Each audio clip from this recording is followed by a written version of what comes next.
मराठा आंदोलक नेते मनोज जरांगे पाटील यांनी 16 जूनला संभाजीनगरमध्ये पत्रकारांशी संवाद साधला। त्यावेळी त्यांनी प्रकाश शेंडगे यांच्यावर वक्तव्य केलं। प्रकाश शेंडगेंवर मी बोलणार नाही आणि त्यांना मी विरोधक मानलेच नाही असं वक्तव्य त्यांनी पत्रकारांशी संवाद साधताना केलंय। तुमची जी भूमिका आहे खरंच छान आहे। वंशावळ ऍफिडेव्हिट करता येणार आहे आपल्याला आणि प्रत्येक वेळेस ते महसुली पुरावे मागतात। वंशावळ ऍफिडेव्हिट म्हणजे काय एक गावात 1-2 पुरावे सापडलेले असतात आणि ते सांगतात की त्या पुराव्यानुसार तुम्ही महसुली पुरावे देत चाला मला, मगच ते लिगल। वंशावळ तर जोडावंच लागेल ना। वंशावळ जोडतो आपण, तर मग आपला पंजोबा आहे, खापर पंजोबा आहे, त्यांची महसुली पुरावे द्या, हे तुमचे खापर पंजोबा आहे, असं आपल्याला बऱ्याचदा पुरावे सापडत नाही। जर तहसील लेवलला गावकऱ्यांना मिळून तलाठी यांनी जर गावाची एक वंशावळ जर आपल्याला लिगल करून दिली पुरावा म्हणून, आणि ती वंशावळ जर त्या गावाला जोडता आली, गावात जोडतात असते वंशावळ गावाला म्हणजे त्या भाऊबंदकीत मग त्या वंशावळ तशीच असते, मग भाऊबंदकीलाच असते। भाऊबंदकी जरी असली तर त्यांचं म्हणणं की त्याला महसुली पुरावे देतात। अरे मग एखादा अर्थ द्यावा लागत असेल ना, का नाही द्यावा लागत? तुम्ही काढलं ना, पूर्ण लिंक जोडावं लागतं। अरे लिंक म्हणजे महसूल पुराव्याचे नाही, वंशावळीची। वंशावळ जोडायची नाही का? पक्क करायचं नाही का आपल्याला? ते उडालं पाहिजे। एखादा तरी एक स्टेप मध्ये राहून जाते। हे प्रश्न आहे का बरं? ह्यो प्रश्न आहे का? नोंद मिळाली नाही ह्यो प्रश्न आहे, पटदिशी देत नाहीत ही प्रश्न आहे। ह्यो प्रश्न आहे का? मला तरी विचारायचं की हे मिळालं आणि ते मिळालं, आता ते मी शोधून देऊ का? कसं करता येईल हे बघा, कायम टिकवायचंय, वंशावळ द्यावा लागेल, एखादा पुरावा द्यावा लागेल तरच आपलं पक्क होईल ना। तुम्हाला पुरावा न द्यायचं फुकट देऊन टाका तसं, आणि उडाल्यावर मग काय करायचं? वाटलं तुमचं होणार टाकूनच।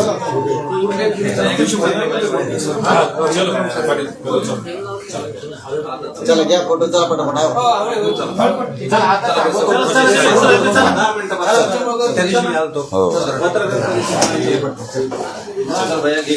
आले ते बाहेर, चला गर्दी नका करू, चला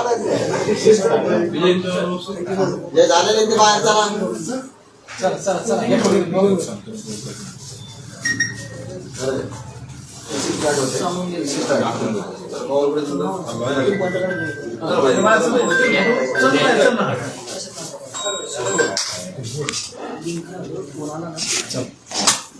झाले ना पवार साहेब?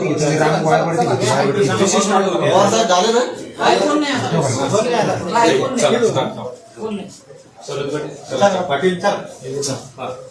दरवाजे वाजू देऊ नका। चला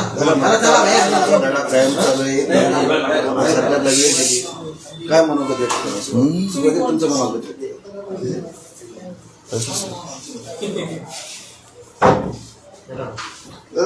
काल वडीगोद्री येथे ओबीसी समाजाचं उपोषण चालू आहे, त्या ठिकाणी ओबीसीचे नेते प्रकाश अण्णा शेंडगे आले होते आणि त्यांनी असं म्हटलंय की सगळ्या सगळ्याच्या अध्यादेशाला समर्थन करणाऱ्या प्रत्येक आमदाराला पाडू, असं ते म्हटले। आणि जे GR केलेले सगळ्या सगळ्याची अंमलबजावणी रद्द करा, आणि जे GR काढले नोंदीबाबतचे ते रद्द करा, असे म्हटले।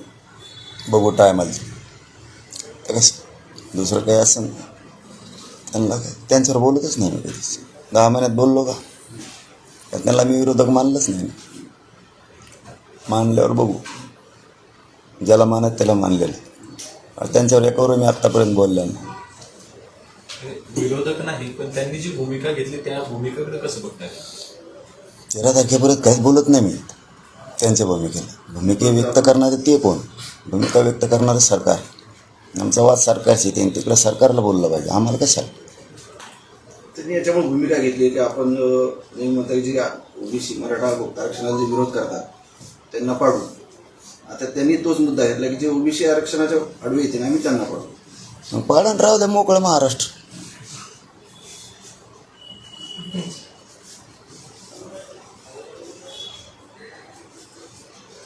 भाजपचे नेते आहेत आमदार बबनराव लोणीकर, ते असं म्हटले आज परभणीमध्ये की 40 वर्ष मराठा मुख्यमंत्री होते, 40 वर्ष राज्याचे, परंतु आरक्षण दिलं नाही। पण आमच्या सरकारने मराठा समाजाला आरक्षण दिलं, 10% विषय होता दिले ना। तेव्हा 2-2.5 करोड पोरं नाही लागली की नोकरीला 15 देशात? काय बघू आता, मला 13 तारखेपर्यंत थांबाच. आम्ही बी चाललं आहे आमचं बी, कोण कोण काय बोलतोय काय नाही. समाजाचं बारकाईने त्याकडे लक्ष आहे. एक गोष्ट मात्र मराठ्यांच्या गरिबाच्या एकजुटीमुळं एक भीती तयार झाली की जो येणारा नाही आहे, जो बघणारा नाही आहे, तो बघायला लागला आता. आणि ह्या 8 दिवसात तर सगळ्या पक्षाच्या आमदारांनी अशी भूमिका घेतली, म्हणजे ती एक प्रकारची चांगलीसुद्धा आहे की माझे आमदार असो किंवा आजी आमदार असो, खासदार असो किंवा माजी खासदार असो, सगळेजण पत्र घेऊन यायले आहेत पाठिंब्याचे. मग तो टेबल वाजणार असो किंवा नसो, प्रत्येकजण यायला आहे. याच्यातसुद्धा एक मराठा समाजाला चांगला संदेश चालला आहे. आणि मराठा समाज मात्र बघतोय कोणचा आमदार येत नाही आहे, कोणचा माजी आमदार येत नाही आहे, कोण खासदार येत नाही आहे किंवा माझे खासदार कोण नाही, पत्र घेऊन कोण येत नाही आणि कोण जायला लागले, हे मात्र मराठा समाज बघायला लागला. ती एक एकजुटीची धास्ती किंवा एकजुटीची गरज आहे, गरज शब्द म्हणूयात, गरज आहे, हे सिद्ध झालं आता. तुम्ही नेहमीच्या आरक्षणाबाबतीत जे मराठा समाजाला आरक्षणाची मागणी करता त्यामुळे एकनाथ शिंदेवर तुम्ही विश्वास दाखवला. आता कॅबिनेट होणार आहे, त्यामध्ये या सगळ्या सर्व चर्चा होणार आहे. तुम्हाला विश्वास आहे की हा निर्णय होईल?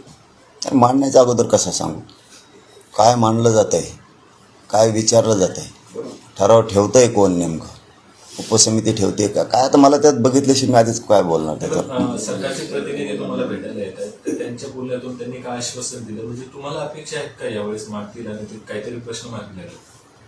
हे बघा, आंदोलक या राज्याचं असो किंवा देशाचं असो किंवा गावचं असो, अपेक्षा ठेवून हे त्या आंदोलकाचं कर्तव्यच असतं.